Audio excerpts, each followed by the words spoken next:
Hello students, this is Chandan Gautam and today we will continue our chapter Units and Measurement from 11th Standard Physics. Right. In the previous lecture we have discussed about the physical quantities, both type of physical quantities, fundamental physical quantities and derived physical quantities. Remember? Right. So today we will discuss about the fundamental physical quantities. Right. Today we will discuss about fundamental physical quantities. I repeat, what are the fundamental physical quantities that we have discussed in the previous class?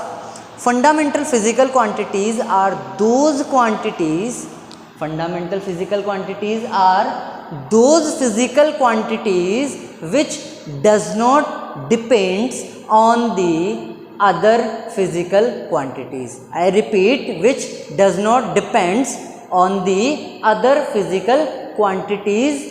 That means उन्हें represent करने के लिए किसी भी other physical quantity की requirement नहीं होती, वो अपने आप में इंडिपेंडेंट है इंडिविजुअल्स। बात समझ आई? राइट स्टूडेंट्स, चलो आज हम बात करते हैं कि कौन कौन सी फंडामेंटल फिजिकल क्वांटिटीज हमें पढ़नी है। बात समझ आई? चलो देखो, एक चीज़ ध्यान रखना, जितनी भी फिजिकल क्वांटिटीज हैं उनमें there are 7 fundamental physical quantities. How many physical quantities? 7। उन 7 के बिहाफ पे ही हम फिर फर्दर उनको डिवाइड करते हैं या फर्दर डिराइव करते हैं। बात समझ आई? तो वो 7 फंडामेंटल फिजिकल क्वांटिटीज कौन कौन सी है, उनकी यूनिट क्या है और उनका सिंबॉलिक रिप्रेजेंटेशन, जैसा कि हमने यहाँ पे एक टेबल में देख रहे हैं बनाया हुआ है। ठीक है, तो हम बात करते हैं। देखो, सबसे पहली फिजिकल क्वांटिटी जो हमारे पास निकल के आती है दैट इज लेंथ। कौन सी है हमारे पास? लेंथ। ठीक है, लेंथ होती क्या है उसके बारे में डिस्कस करेंगे, लेकिन सबसे पहले बात करते हैं लेंथ हमारी क्या है, फर्स्ट फिजिकल क्वांटिटी है। राइट। अब देखो, लेंथ को हम मेजर करते हैं किसके अंदर? मीटर के अंदर।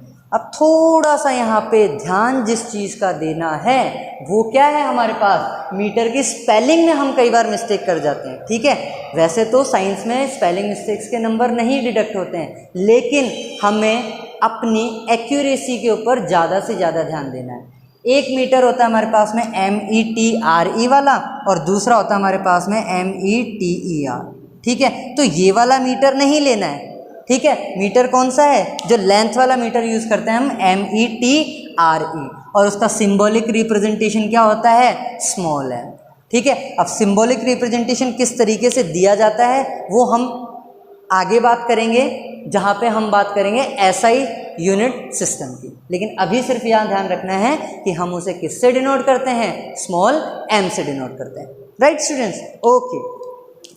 सेकंड हमारी फिजिकल क्वांटिटी होती है वो होती है मास। ठीक है, अब देखो मैं थोड़ा सा आप लोगों को पीछे लेके जा रहा हूँ 9th स्टैंडर्ड फिजिक्स के अंदर, जहाँ पे हमने पढ़ा था ग्रेविटेशन करके एक चैप्टर था। याद आया कुछ? ग्रेविटेशन के अंदर हमारे पास में 2 टर्म्स आई थी। कौन कौन सी टर्म्स आई थी? यहाँ देखिएगा, एक था हमारे पास में, यहाँ एक बॉक्स के अंदर बना रहा हूँ मैं, 2 टर्म्स थी हमारे पास में। पहली थी मास और सेकंड क्या थी? वेट। फर्स्ट क्वांटिटी क्या थी? मास, और सेकंड क्वांटिटी क्या थी? वेट। याद आया कुछ? अब इन दोनों में डिफरेंस मैं आप लोगों को बताता हूँ, क्लियर करता हूँ। मास क्या है? कोई भी ऑब्जेक्ट हो उसमें टोटल नंबर ऑफ एलिमेंट्स क्या होंगे। ठीक है, अगर मैं बात करूँ इस मार्कर की, तो इस मार्कर, ये मार्कर जिस भी मटेरियल से बना हुआ है उस मटेरियल के टोटल क्वांटिटी इस ऑब्जेक्ट में कितनी होगी, that denotes by the mass. वो उसका क्या होगा? मास होगा। बात समझ आई? और अगर मैं बात करूँ वेट, तो वेट का मतलब होता है अगर मैं इसको छोड़ दूं तो सीधा नीचे क्या होगा? अर्थ सरफेस की तरफ अट्रैक्ट होगा। मतलब वेट डिफाइन होगा क्या हो? अट्रैक्ट हो रहा है, मतलब फोर्स लग रहा है। तो that amount of force by which earth attracts any of the object, मतलब ये क्या है? फोर्स की टर्म में, और इसकी यूनिट हो जाएगी वेट की न्यूटन, और इसकी क्या हो जाएगी? किलोग्राम। डिफरेंस समझ आया इन दोनों का?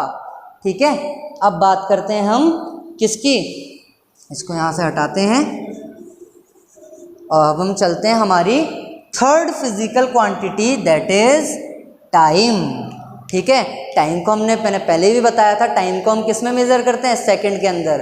ठीक है, तो टाइम थर्ड फिजिकल क्वांटिटी होगी which is independent from the other physical quantity. उसकी जो यूनिट होगी वो क्या हो जाएगी हमारे पास में, सेकंड, और उसे हम डिनोट करते हैं किससे, एस से। ठीक है, अब एक बहुत ही क्रूशियल पॉइंट मैं यहाँ पे बता रहा हूँ, जनरली मैं भी करता था और जनरली स्टूडेंट्स क्या मिस्टेक करते हैं, सेकंड को डिनोट करने के लिए वो क्या कर देते हैं, एस ई सी लिख देते हैं, जो कि 100% गलत है। कभी भी उस जगह पे एस ई सी नहीं लिखना है, या तो एस लिखो या फिर सेकंड पूरा लिखो। बात समझ आई, एस ई सी करके लिखोगे तो मार्क्स में भी सेकंड हो जाएगा। जैसे सेकंड बहुत ही छोटा फ्रैक्शन ऑफ टाइम होता है, वैसे बहुत छोटे छोटे मार्क्स आएंगे, छोटे छोटे मतलब बहुत ही कम मार्क्स आएंगे, तो सेकंड का सिंबल लिखना है एस। बात समझ आई। फिर हम बात करते हैं हमारी fourth physical quantity that is temperature. जैसा कि आजकल टेम्परेचर क्या हो रहा है, इंक्रीज हो रहा है। ठीक है, गर्मी लगती है ना, लाइट जाते हैं हम क्या हो जाते हैं, बड़े बेचैन से हो जाते हैं। ठीक है, तो फोर्थ फिजिकल क्वांटिटी कौन सी अपने पास में, टेम्परेचर। और हम जो बात करते हैं टेम्परेचर कितना है, मोबाइल निकाला और टेम्परेचर देखा 48 डिग्री सेल्सियस, लेकिन उसका जो एग्जैक्ट मेजरमेंट का जो स्केल होता है वो होता है कौन सा, केल्विन। कौन सा होता है, केल्विन। और केल्विन के लिए सिंबल क्या आ गया हमारे पास में, के। केल्विन के लिए सिंबल क्या आ गया, के। ठीक है, फिर बात करते हैं हमारी fifth physical quantity that is electric current. बिजली के बारे में बात करनी है यहाँ पे, बात समझ आई। ठीक है, तो इलेक्ट्रिक करंट, ठीक है, ये हमने 10th स्टैंडर्ड में भी पढ़ा था कि इलेक्ट्रिक करंट जो होता है उसकी ऐसा यूनिट क्या होती है हमारे पास में, या मैं बात करूँ यूनिट क्या होती है, एम्पियर, और उसका सिंबॉलिक रिप्रेजेंटेशन होता है ए। बस ध्यान रखना है, स्मॉल ए मत लिख देना, कौन सा लिखना है, कैपिटल ए।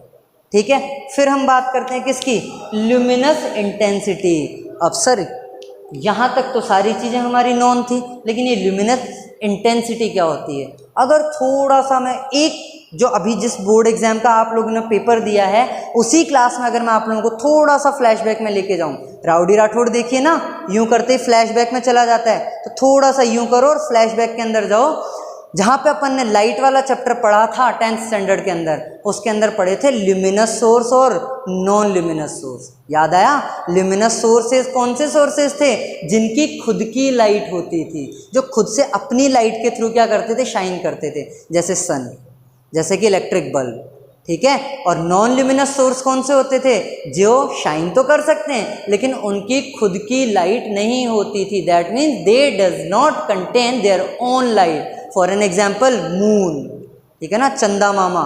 बात समझ आई। तो मून कैसे विजिबल होता है, कैसे शाइन करता है, with by the help of sunlight. बात समझ आई। तो luminous intensity is about the intensity of light. बात समझ आई। और उसको जो मेज़र करते हैं, हम मेज़र करते हैं किसके अंदर, कैंडेला के अंदर मेज़र करते हैं, और उसका सिंबॉलिक रिप्रेजेंटेशन होता है CD। बात समझ आई। और लास्ट जो हम बात करते हैं, जो केमिस्ट्री में बहुत बहुत ज़्यादा यूज़ आता है, क्वांटिटी ऑफ मैटर।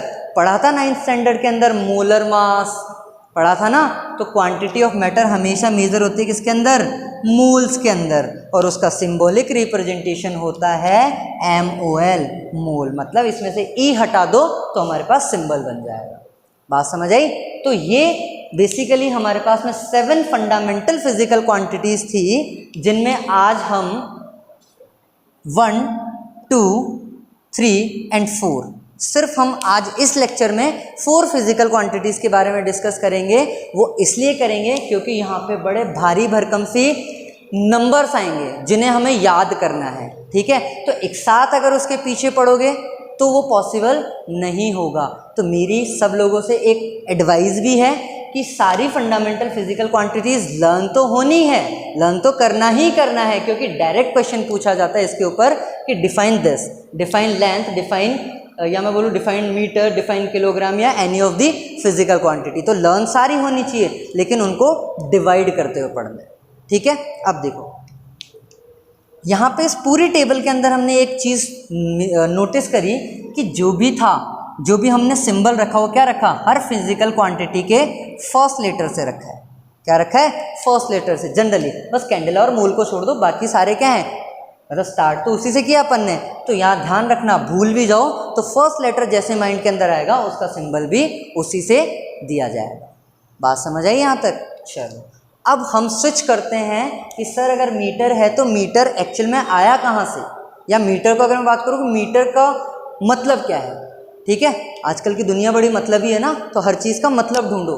पढ़ना है, एक्सपर्ट बनना है, क्योंकि अप टू 10th स्टैंडर्ड हम क्या करते थे, पढ़ लिया, बेसिक पढ़ लिया, ओवरव्यू पढ़ लिया, दैट इज सफिशिएंट। डिफरेंस यही होता है 10th और 11th स्टैंडर्ड के अंदर कि 11th स्टैंडर्ड में जैसे ही हम एक पर्टिकुलर स्ट्रीम के अंदर एंटर होते हैं तो वहाँ पे हमें क्या होता है, ऐसे एकदम ब्रीफ के अंदर ब्रॉडली हमें क्या करना होता है, सब्जेक्ट का डीप स्टडी करना है। बात समझ आई? मतलब हमें हर एक पॉइंट का मतलब पता होना चाहिए। बन जाओ मतलब ही, डजेंट मैटर। ठीक है, जब तक मतलब ही नहीं बनोगे, सीखने की भूख अंदर से नहीं लगेगी, तब तक कोई भी चीज़, जैसे हम बात करते हैं बेसिक्स स्ट्रॉन्ग होने चाहिए। बेसिक्स तभी निकल के आएंगे जब तक एक एक पॉइंट हमें क्लियर होगा। बात समझ आई? चलो अब हम बिना टाइम वेस्ट किए हमारी डेफिनेशंस के ऊपर आते हैं। ठीक है, मैं फिर रिपीट कर रहा हूँ, सारी डेफिनेशंस, नींद में भी अगर कोई पूछे हम अपना नाम भूल जाएं लेकिन हमें ये डेफिनेशंस नहीं भूलनी। ठीक है, चलो सबसे पहले बात करते हैं हम किसकी, मीटर की। सबसे पहले बात करते हैं मीटर। तो सबसे पहला ही पॉइंट इसके लिए क्या निकल के आता है, metre is the SI unit of length. Metre किसके लिए यूज कर रहे हैं हम, लेंथ के लिए यूज कर रहे हैं। That means metre is the SI unit of length, SI unit of length. बात समझ आई? पहली चीज। अब देखो कि सर मीटर तो आपने बोल तो दिया कि लेंथ के लिए मेजर करेंगे, लेकिन कितनी लेंथ। ठीक है, तो इसके लिए एक स्टैंडर्ड डेफिनेशन है जो IEEE एक ऑर्गेनाइजेशन है जो क्या करती है, डिसाइड करती है क्या चेंजेस आएंगे, किस तरीके से चेंजेस आएंगे। ठीक है, तो डेफिनेशन ध्यान से सुनना।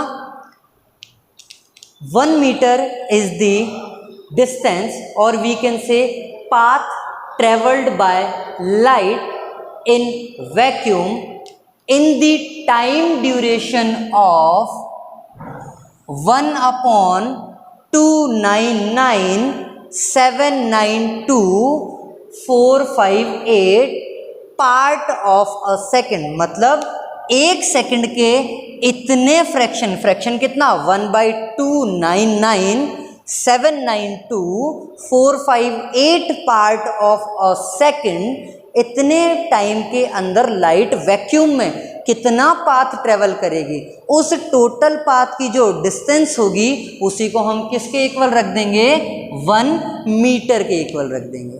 बात समझ आई स्टूडेंट्स? मैं फिर से रिपीट करता हूँ। देखो ये नंबर बड़ा अजीब व गरीब है, it is looking like a contact number of someone.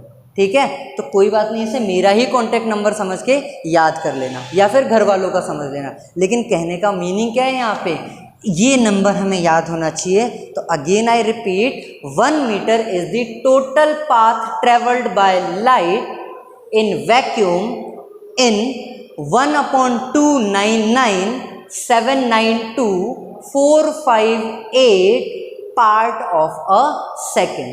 एक सेकंड के इतने पाथ में जितना ट्रेवल करेगी, वो जितना पाथ ट्रेवल करेगी, जितना डिस्टेंस ट्रेवल करेगी, वो किसके इक्वल होगा, 1 मीटर के इक्वल होगा। आई होप समझ आया होगा। ठीक है, फिर हम बात करते हैं सेकंड जो है हमारे पास किलोग्राम। सेकंड जो है हमारे पास क्या है, किलोग्राम। बात समझ आई? अब देखो किलोग्राम को, किलोग्राम सबसे पहली चीज अगेन सेम थिंग, किसकी एसआई यूनिट हो गई हमारे पास में, मास की एसआई यूनिट होगी। किसकी होगी, मास की। That means kilogram is the SI unit of mass. Kilogram is the SI unit of mass. बात समझ आई? अब किलोग्राम होता क्या है, तो 1 किलोग्राम जो मास है, यहाँ पे भी दे रखा है 1 किलोग्राम जो मास है वो इक्वल होगा किसके, prototype cylinder of platinum iridium. I repeat, prototype cylinder of platinum iridium alloy. अब देखो अलॉय होता क्या है, ठीक है, थोड़ा सा केमिस्ट्री का पार्ट है, लेकिन यहाँ पे ध्यान से देखना, जब भी मैंने कोई दो मटेरियल या दो मेटल्स को मैंने क्या कर दिया, मिक्स कर दिया, तो उसके अंदर प्लेटिनम की भी क्या होगी, प्रॉपर्टीज़ होंगी, और इरिडियम की भी क्या होंगी, प्रॉपर्टीज़ होंगी। तो वहाँ जो फॉर्म हुआ उसी को हम क्या बोल देंगे, अलॉय बोल देंगे, और ज़्यादा अच्छे तरीके से आप इसको समझ पाएंगे केमिस्ट्री के अंदर, ठीक है। तो वो जो अलॉय होगा जो कि रखा हुआ है, सिचुएटेड है कहाँ पे, इंटरनेशनल, देखो फिर मैं बोल रहा हूँ इसको, international bureau of weight and measure. I repeat, IBWM का मतलब क्या है यहाँ पे, इसको लिख लेना कहीं पे, IBWM का मीनिंग क्या है यहाँ पे, international bureau of weight and measure which is located in Paris. वहाँ पे एक प्रोटोटाइप सिलेंडर रखा हुआ है अलॉय मेटल का, जिसमें कौन कौन सी है, प्लेटिनम एंड इरिडियम, ठीक है, जो कि पेरिस में सिचुएटेड है। उसके मास के इक्वल जो है किसको रखा गया है, 1 किलोग्राम को रखा गया है। बात समझ आई? तो 1 किलोग्राम मास जो होगा उस सिलेंडर, प्रोटोटाइप सिलेंडर के मास के इक्वल होगा, ठीक है। अरे सीधा सा मतलब है, जब भी हम सब्जी वगैरह या कुछ भी लेने के लिए जाते हैं तो एक साइड क्या रखा होता है, 1 kg का क्या होता है, वेट रखा होता है, मास रखा होता है, सॉरी नॉट वेट, मास रखा हुआ होता है, और दूसरी तरफ हमें जो भी वेजिटेबल वगैरह लेनी होती है उसको रखते हैं। मतलब ये उसको मैंने बोल दिया, ये प्रोटोटाइप सिलेंडर हो गया, और इधर जो मास होगा वो किसके इक्वल हो गया, 1 किलोग्राम के इक्वल हो गया। मतलब दोनों को इक्वेट कर दूंगा तब जो मास निकल के आएगा वो किसके इक्वल हो जाएगा, 1 किलोग्राम के इक्वल हो जाएगा। Got it? चलो फिर हम बात करते हैं एम्पियर की। किसकी बात करते हैं हम, एम्पियर की। तो ये तो सर हमने पिछली क्लास में भी पढ़ा था और छोटी क्लासेस में भी हमने पढ़ा था। एम्पियर किसके लिए होता है, इलेक्ट्रिक करंट के लिए होता है, बिजली के लिए होगा, ठीक है। तो अब देखो, अब थोड़ा सा मैंने पहले भी बोला था कि 11th स्टैंडर्ड में हमें क्या करना, डीप स्टडी करनी है। तो अगर मैं बात करूं, सबसे पहली चीज़ SI यूनिट किसकी हो जाएगी, ये इलेक्ट्रिक करंट की SI यूनिट होगी। बात समझ आई? किसकी यूनिट होगी SI यूनिट, इलेक्ट्रिक करंट की SI यूनिट होगी। तो अब यहाँ पे जैसे इलेक्ट्रिक करंट की बात करी तो 1 एम्पियर की बात करूँगा। तो देखो जो गलती करते हैं बच्चे जनरली वो क्या होगी, सर 1 एम्पियर, ठीक है, क्या दिक्कत है, Q/T मतलब 1 कूलम ऑफ चार्ज 1 सेकंड में फ्लो हो जाए तो 1 एम्पियर। नहीं बेटा, ये 10th क्लास तक छोड़ के आ जाओ। अभी जो हमें 1 एम्पियर की डेफिनेशन पढ़नी है वो थोड़ी सी यहाँ पे डिफरेंट तरीके से स्टडी करनी है। वो किस तरीके से करनी है, 1 ampere current is that constant amount of current that flows in a conductor of infinite length. I repeat, 1 ampere current is that amount of constant current that flows in a conductor of infinite length having negligible cross sectional area. For an example, मैंने यहाँ से लेके पूरी line draw कर दी इस तरीके से।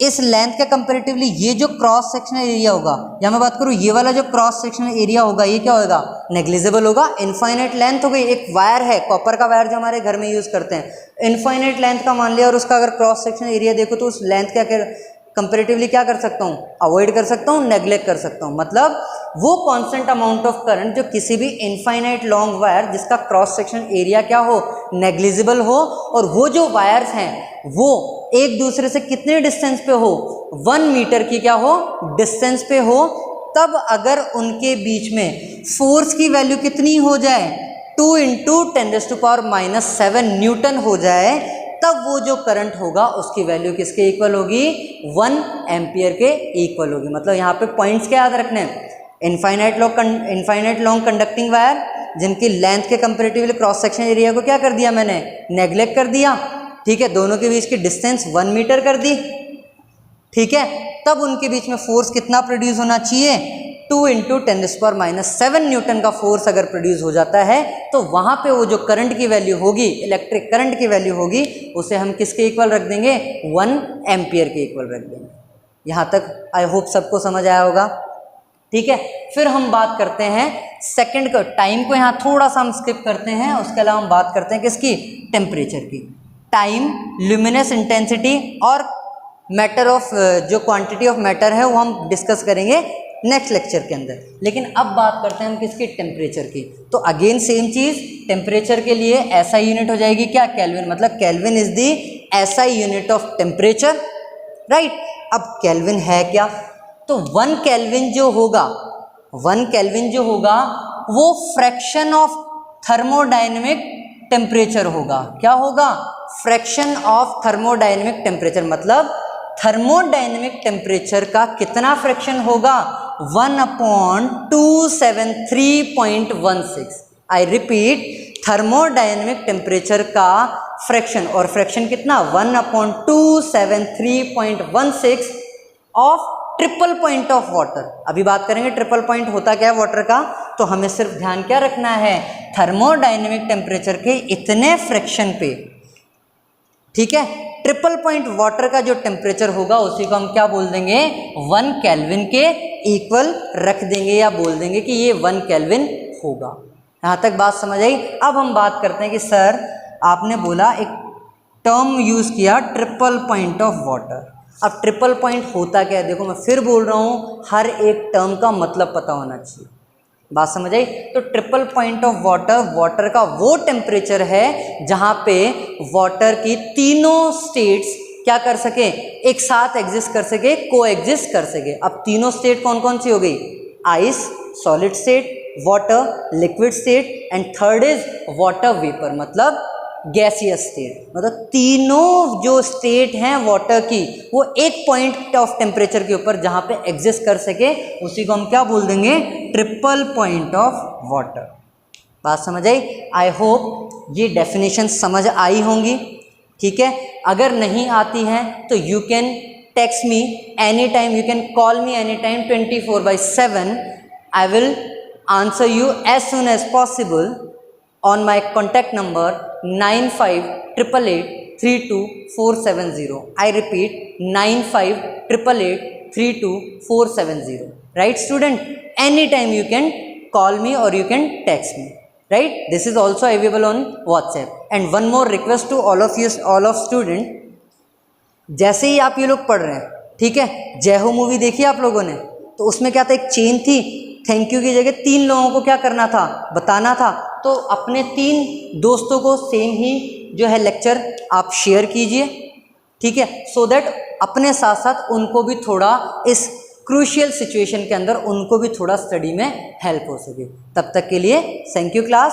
बाकी 3 डेफिनेशंस हम कंटिन्यू करेंगे अगली क्लास में। Okay class, thank you.